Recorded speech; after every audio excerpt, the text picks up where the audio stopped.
अस्सलाम वालेकुम। ये वीडियो स्पेशली हमारे नौजवानों के लिए है। सुबह उठते ही हाथ पर मोबाइल, रात सोते वक्त भी आंख मोबाइल पर। क्या ये जिंदगी है या एक ख्वाबों का कब्रिस्तान बन रहा है हमारा ये वक्त?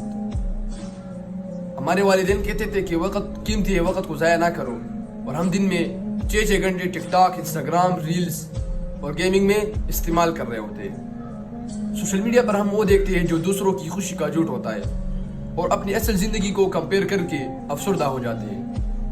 वक्त गुजर रहा है, ये वक्त एक कीमती खजाना है, उसे ट्रेंड्स, मीम्स और स्क्रॉलिंग में क्यों बर्बाद कर रहे हो? आज जो वक्त तुम खेल कूद में और फजूल कामों में ज़ाया कर रहे हो, वो कल तुम्हें रुला देगा। सोचो, क्या तुम वक्त के मालिक हो या एक मोबाइल के गुलाम हो? मोबाइल को ज़रूर इस्तेमाल करो, मगर अपनी ज़िंदगी को मत खो।